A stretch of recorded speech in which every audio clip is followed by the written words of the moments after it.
Okay, Assalamualaikum warahmatullahi taala wabarakatuh. Good morning to all my students. Okay, today we are going to learn from the page 18 and 19.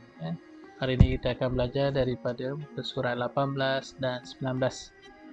Okay, as you can see here, before that, let's see these activities. Set the table. Set the table, siapkan meja. Ini rutin dekat rumah. Set the table, sediakan makanan di meja. Clear the table, bersihkan meja. Take out the rubbish. Apa ni? Gambar apa ni? Buang sampah. Rake leaves, cakar sampah, sapu sampah. Shovel snow, ini bersihkan salji. Ini antara kerja-kerja yang atau tugas-tugasan di rumah lah. Kamu pun mesti ada benda yang kamu kena buat di rumah, betul tak? Okay, last one, feed the fish, bagi makanan pada ikan. Okay, let's see here. Dia ada set soalan. What do you have to do?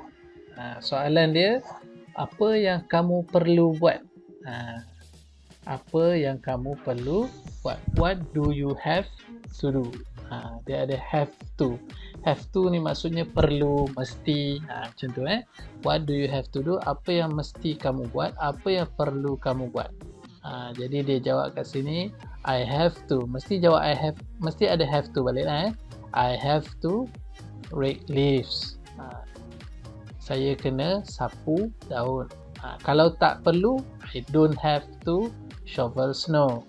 Dia perlu sapu daun, tapi dia tak perlu sapu, tak perlu bersihkan salji.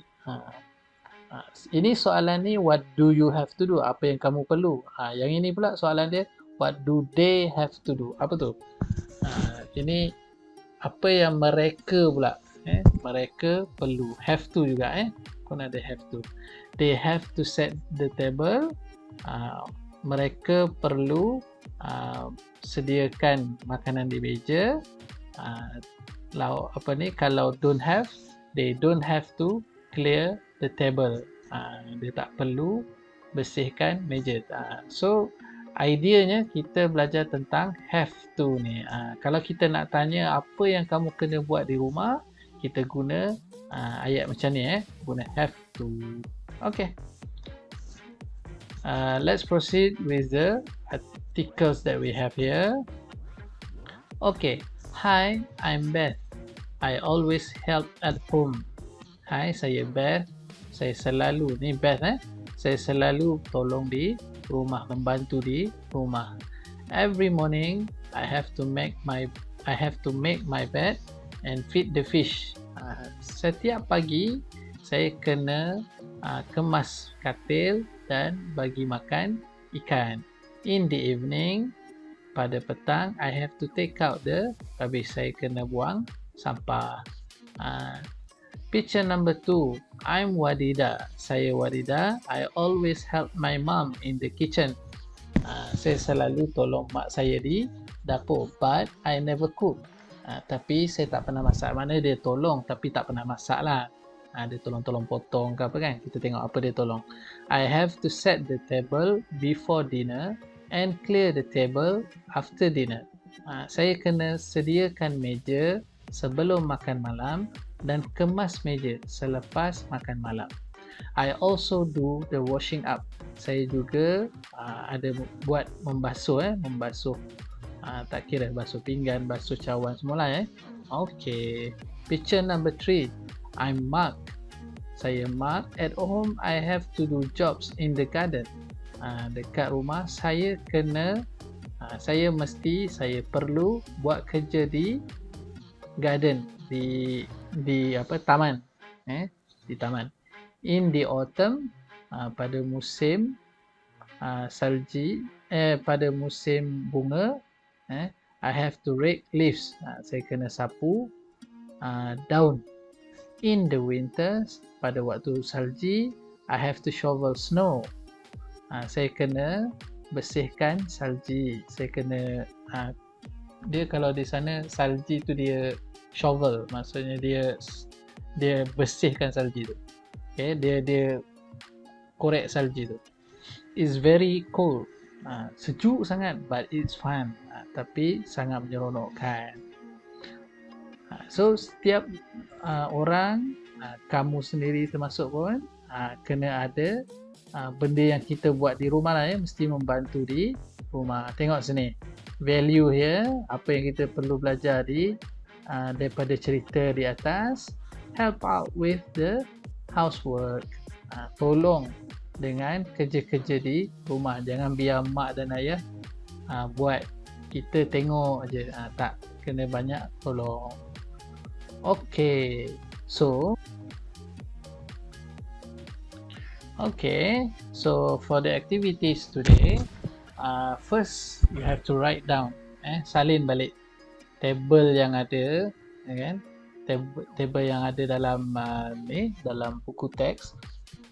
Salin balik dan buat macam ni lah what do you have to do, nanti salin balik semua.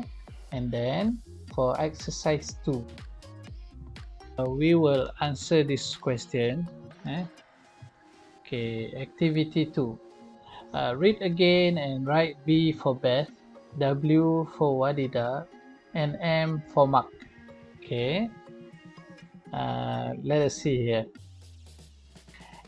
A, feeding fish. Okay, that's for Beth. B, shovel. Who's doing the shovel?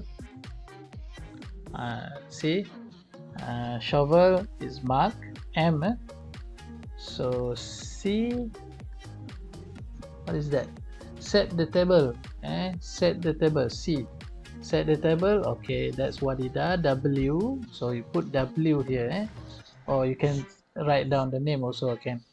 Okay, for D, rake leaves. Rake leaves. See, rake leaves. Who do the rake leaf? Okay, Mark. Rake leaf, Mark. M. So E, clear the table. Clear the table also for Wadida. And F, throw the rubbish. Throw the rubbish. Take out the rubbish. Take out the rubbish. That's for Beth. B, Beth. Okay. So all you have to do is, let me change this. Alright. So write down like this. Tulis dalam buku kamu exercise 2 page 19. Read again and write B for Beth. Letak jawapan sini. Contoh tadi A, tak ingat siapa dah. Tapi kalau kita tengoklah ya. Kita try tukar. Sekejap, start tukar. Okay, A tadi feeding fish. Beth, B, M. Saya tukar balik. Okay, contohnya A ni B. Contoh kedua, yang kedua M, Mark kan. Nak tulis nama pun tak apa, tak ada masalah. Tapi kalau tengok arahan, kita kena ikut arahan lah. B untuk Beth, M for Mark. Okay, ada sampai F here. Okay, I hope you can do the homework. So thank you, bye bye.